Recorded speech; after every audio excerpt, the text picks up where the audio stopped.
A man in chains walked west across Asia Minor. His name was Ignatius, and the letters he wrote on that road are the earliest evidence that churches had bishops as you picture them. In 107, he ordered the Christians at Magnesia to do nothing without theirs and ranked him above the elders. Nothing older comes close. There is your answer. 70 years after the resurrection, and nobody handed it down. The chair was not inherited. It was built, in a hurry, by people who thought they were about to lose everything. He was Bishop of Antioch. He was being marched to Rome to be killed by animals in an arena, and he knew it, and he wrote anyway. Whichever tradition you walked in holding is about to have a difficult half hour. Catholics are taught that the line runs unbroken from the apostles to the present, hand on head, generation after generation. Protestants are taught that elder and overseer meant the same job until somebody got ambitious. Ignatius damages both stories. He damages them in the same set of letters, sometimes in the same paragraph, and almost nobody who quotes him has noticed the second half of what he says. Begin where the evidence begins, which is not with bishops at all. It begins with two Greek words that the apostles used for the same men. The first is presbyteros. It means an older man. Every synagogue in the ancient world had elders, and when the first Christian congregations organized themselves, they reached for the furniture they already knew. Elders were not an office invented at Pentecost. Elders were what you appointed, because that is what a Jewish community did. The second word is where this gets interesting. Episcopus is a compound. Epi means over. Skopos means a watcher, someone fixed on a mark. Put the halves together and you have a man whose job is to keep his eyes on something. Overseer, supervisor. The Latin became episcopus, the Old English became biscop, and the English eventually became bishop. Now look at the resume. That word already had before any Christian used it. In the Greek translation of the Hebrew Scriptures, episcopus does duty for the foreman supervising repair work on the temple. It covers minor municipal officials in Nehemiah. It covers military officers. In 1 Maccabees it covers the commissioners appointed by Antiochus to enforce pagan sacrifice on Jews who refused. Classical Greek is stranger still. Athens sent men called episkopoi out to the cities under her control. They were inspectors. They travelled, they checked that allied governments were behaving in Athenian interests, and they were paid for out of the pockets of the cities they were watching. The ancient lexicographer Harpocration compared them to Spartan garrison commanders. There is your word. Not a priest. Not a successor, an inspector, a foreman, a man sent to keep watch on somebody else's behalf. And here is the part that decides the entire argument. In the apostolic writings, the two words describe the same men. Acts 20 verse 17 has Paul summoning the elders of the church at Ephesus. 11 verses later, speaking to those same men, he tells them the Holy Spirit has made them overseers of the flock. Same room, same audience, two titles. Titus 1 verse 5 instructs Titus to appoint elders in every town on Crete. 2 verses on, listing the qualifications for that appointment, Paul writes that an overseer must be blameless. The slide happens inside a single sentence of instruction. Philippians 1 verse 1 greets the saints at Philippi along with the overseers and deacons. Overseers plural, in one city. If episkopos already meant what it means to a Catholic or an Orthodox Christian today, that greeting is incoherent. Peter does the same thing from the other direction. In 1 Peter 5 verse 1 he calls himself a fellow elder, and in the next verse he tells the elders to shepherd the flock, exercising oversight. The noun and the verb sit on top of each other. Even 1 Timothy 3, the most detailed job description in the whole collection, quietly confirms it. Paul lists what an overseer must be, then moves directly to what deacons must be, and never once describes a third grade above either. If there were a rank over the overseers, this is the passage where it would appear. Nothing.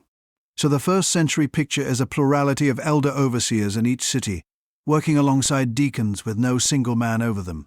Neither is that a Protestant reading. It is just what the sentences say, which brings me to my first hostile witness, and he is not a Protestant either. Jerome lived from about 347 to 420. He translated the Bible into Latin.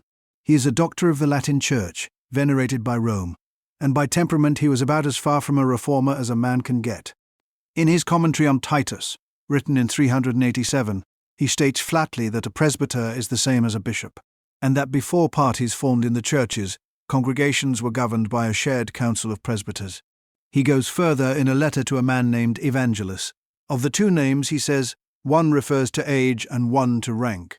He notes that Paul gives instructions for ordaining overseers and deacons, and says nothing about ordaining presbyters, because the word for overseer already includes them. Then comes the sentence that has been quoted at Catholics for 500 years. One man was later chosen to preside over the rest, Jerome says, and it was done as a remedy for schism, so that no individual could tear the church apart by gathering a faction around himself. Read that again. A doctor of the church is describing the monarchical bishop as a fix, not a foundation, a fix. But I want to retire a bad argument here, because this channel is not in the business of scoring points with half a quotation. Jerome was no Presbyterian. He believed episcopacy was necessary. He reserved ordination to bishops explicitly, and he wrote that letter to evangelists not to attack bishops at all, but to crush a deacon who had claimed precedence over presbyters. The whole rhetorical strategy requires him to elevate presbyters as high as he possibly can. Protestants who quote him as though he had joined their side are quoting a man mid-argument about something else entirely.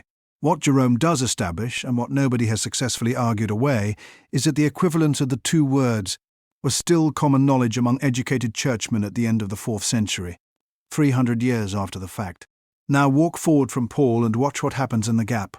Around the year 96, a letter went from the church at Rome to the church at Corinth. We call it First Clement. The Corinthians had thrown out some of their leaders, and Rome wrote to tell them to put the men back. Read what it actually says. The apostles, preaching through the countryside and the cities, appointed the first fruits of their work as overseers and deacons. 2 orders, not 3, and a few chapters later describing the very men who have been deposed, a letter calls them presbyters. Its author slides between the words exactly as Paul did. Notice something else about that letter. No bishop signs it. It goes out in the name of the church at Rome, in the first person plural, from a congregation to a congregation. The most powerful thing the Roman Church could say to a foreign congregation in the 90s, it said collectively. The Didache, a manual of church order from roughly the same window, gives an instruction on government in its 15th chapter. Elect for yourselves overseers and deacons who are worthy of the Lord. Overseers plural, elected by the congregation, standing alongside deacons. No third tier, no man over the men. The Shepherd of Hermas, written at Rome sometime in the first half of the 2nd century, describes presbyters who preside over the church, in the plural, and mentions a man named Clement whose particular job is sending correspondence to cities abroad. Not a pope, a secretary for foreign affairs. Hold all 3 of those documents in one hand and pick up Ignatius with the other. His letters are electric. He is going to his death, he knows it, he wants it, and he writes like a man with no time left. He tells the Magnesians that the bishop presides in the place of God, the presbyters take the place of the council of the apostles, and the deacons are entrusted with the ministry of Jesus Christ. To the Trallians, he insists that without these 3, you cannot call a gathering a church. Writing to the Smyrnaeans, he says that wherever the bishop appears, there the people should be, and it is in that same sentence that the phrase Catholic Church appears for the first time in surviving Christian writing. 3 orders, ranked in the year 107, in Asia Minor, clear as glass.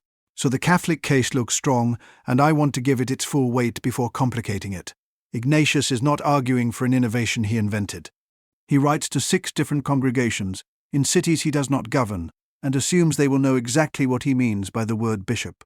He names their bishops. He knows Damas at Magnesia, Polybius at Tralles, Polycarp at Smyrna. Nobody casually names a stranger's officers unless the office is already real to them. There are 2 further Catholic arguments worth putting properly, because they are better than the versions usually thrown around. The first is James. In Acts, the brother of the Lord clearly presides at Jerusalem. He speaks last at the council. In Acts 15 he delivers the ruling, and Paul reports to him personally on his return. That looks like a single man over a body of elders, decades before Ignatius. I think that argument has real force, and I also think it proves less than it claims. James presides, yes, but Acts never gives him the title, never suggests the arrangement was meant to be copied, and never describes anyone succeeding to his position by the mechanism later attached to it. A revered founding figure presiding among elders is not yet an office, it is a man. The second argument is revelation. Each of the 7 letters in chapters 2 and 3 is addressed to the angel of a church, singular, and some readers have long taken that angel to be the local bishop. That reading is possible. It is also disputed, heavily, and the word means messenger before it means anything else. I would not build a doctrine of church government on a term that elsewhere in the same book refers to actual angels. Flag it as a maybe and move on. Here is where it gets uncomfortable for everyone, And here is the detail that made me want to make this video. Look again at what Ignatius maps onto what. The bishop corresponds to the father, the deacons correspond to Christ, and the presbyters in his scheme correspond to the apostles. Read that twice. In the earliest witness to the single bishop, the apostles are the pattern for the presbyters, not for the bishop. Ignatius nowhere derives the bishop's authority from succession from the apostles. Not once. He derives it from God directly, typologically, as an image of the Father. When he speaks about his own authority against theirs, he is emphatic in the other direction. In the letter to Rome, he says he does not issue commands the way Peter and Paul did, because they were apostles and he is a convict. The Jesuit scholar Francis Sullivan put the point bluntly. Ignatius, he wrote, never invoked the principle of succession to explain a bishop's authority. So the earliest document that gives us a monarchical bishop does not give us apostolic succession. And the earliest documents that discuss succession, like 1 Clement, do not give us a monarchical bishop. The two halves of the standard Catholic case are attested in different places, and they do not meet in the sources for another 80 years. One honest flag before moving on. The traditional date for Ignatius is around 107 from Eusebius, placing his death under Trajan. A minority of scholars have pushed it much later. Richard Purvo argued for the 130s and Timothy Barnes for the 140s. I am not adopting that later dating. It remains a genuine minority position. But if either man is right, the gap between the apostles and the first bishop widens by another full generation. Now to Rome, because Rome is the test case, and because this is where the argument gets expensive. Ignatius wrote 7 letters. 6 of them hammer the bishop relentlessly.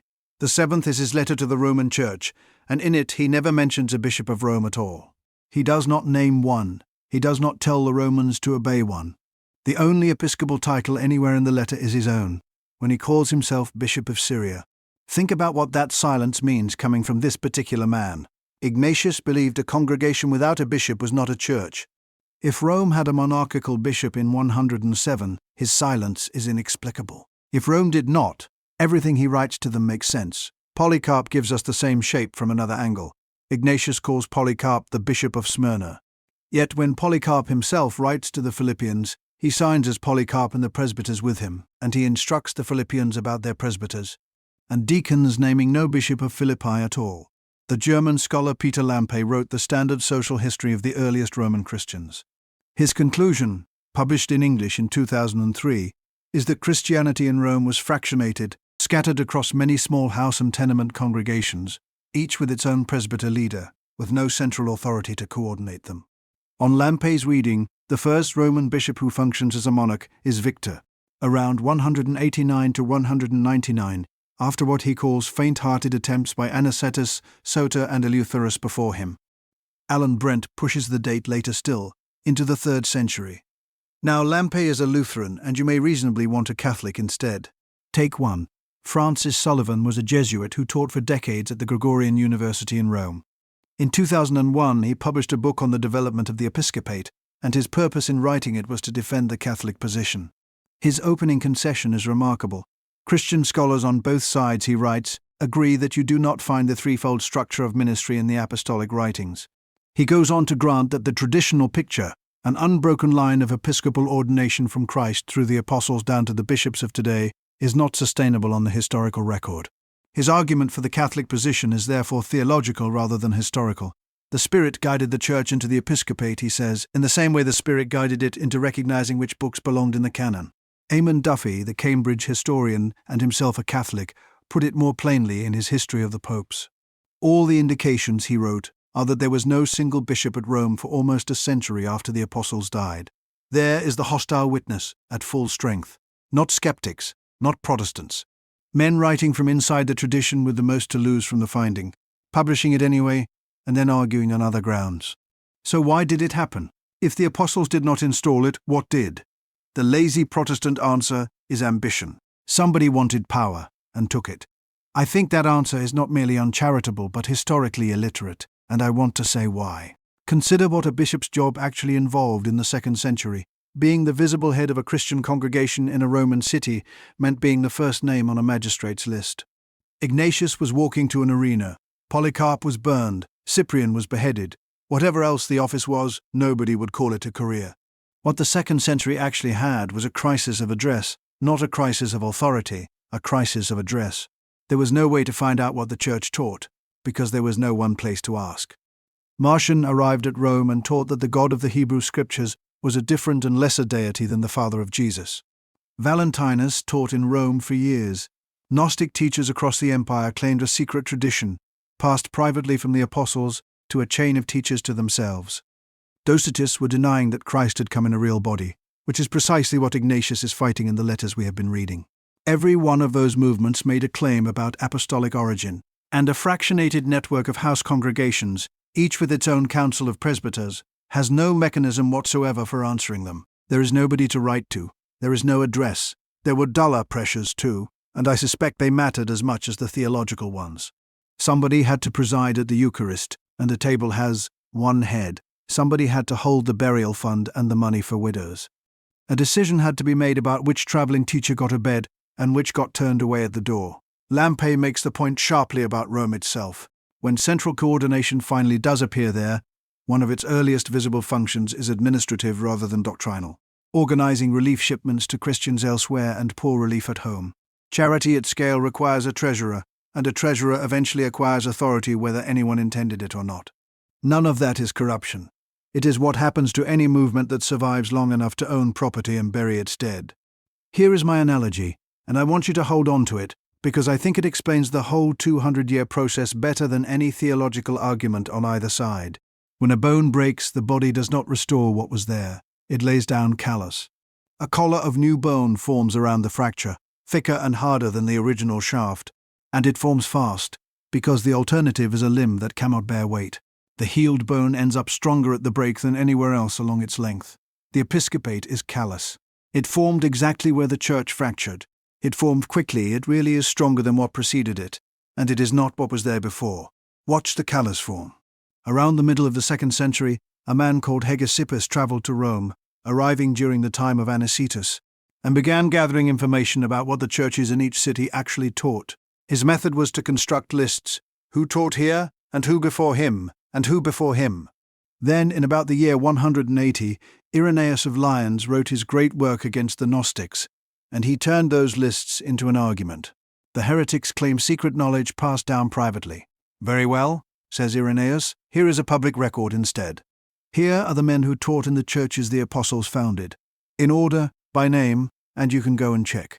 That is not a sacramental theory. It is a receipt. Notice the giveaway in his own vocabulary.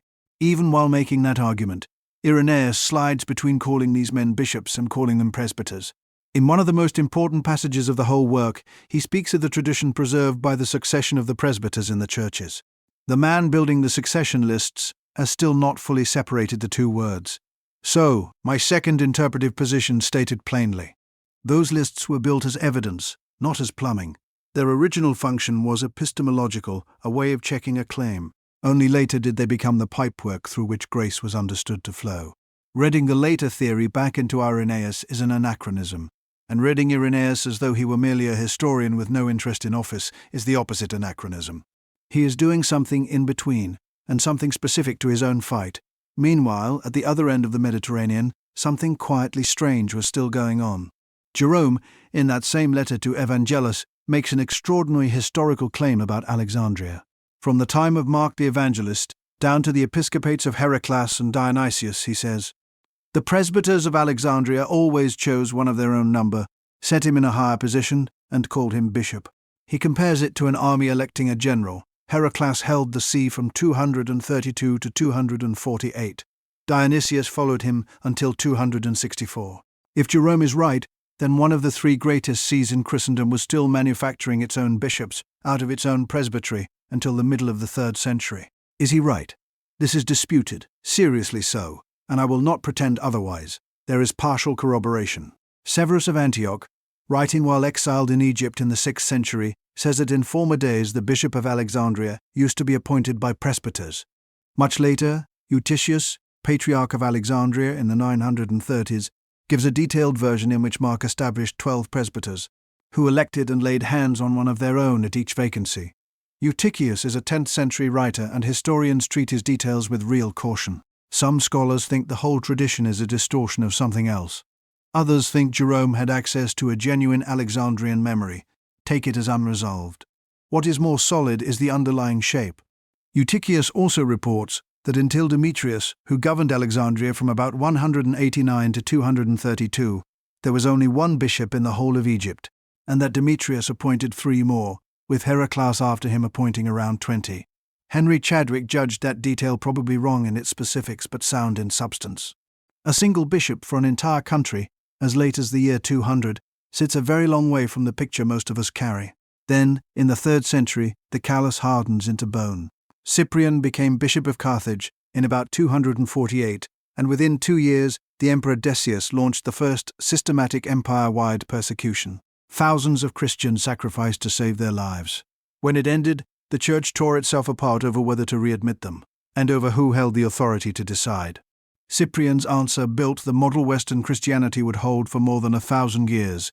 The episcopate, he wrote, is one, and each bishop holds the whole of it. Whoever is not with the bishop is not in the Church.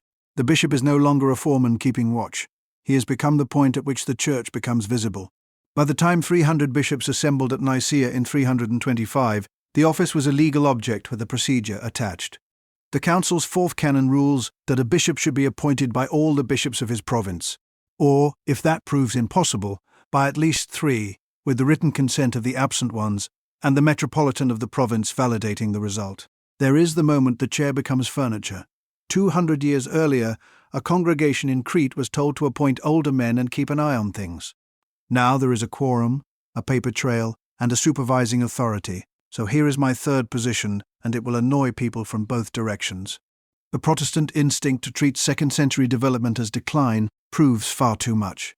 The same church, in the same decades, under the same pressures, was also deciding which Gospels to read in worship. If growth is corruption, you lose the canon along with the bishops.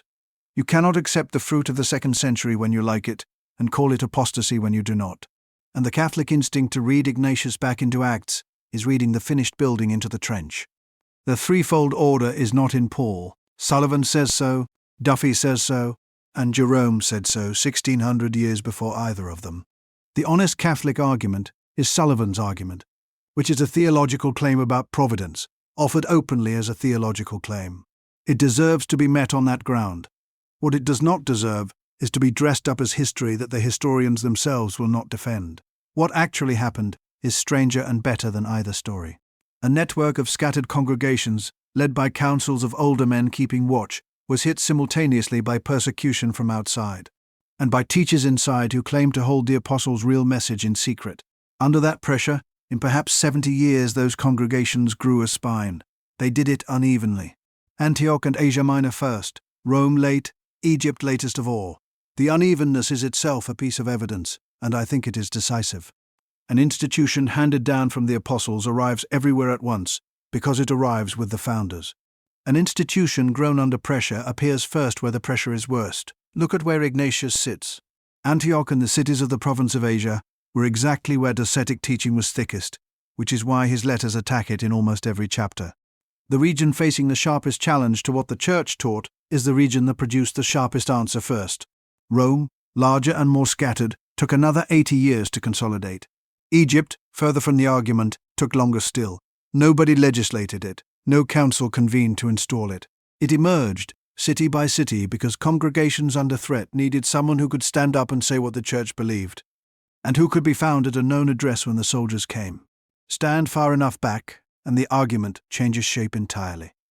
2,000 years later, every bishop consecrated anywhere in the world is consecrated according to a procedure drafted at Nicaea to solve a problem created in the 2nd century by opponents nobody has heard of in 1800 years. Marcion is a footnote. Valentinus is a name in a specialist bibliography.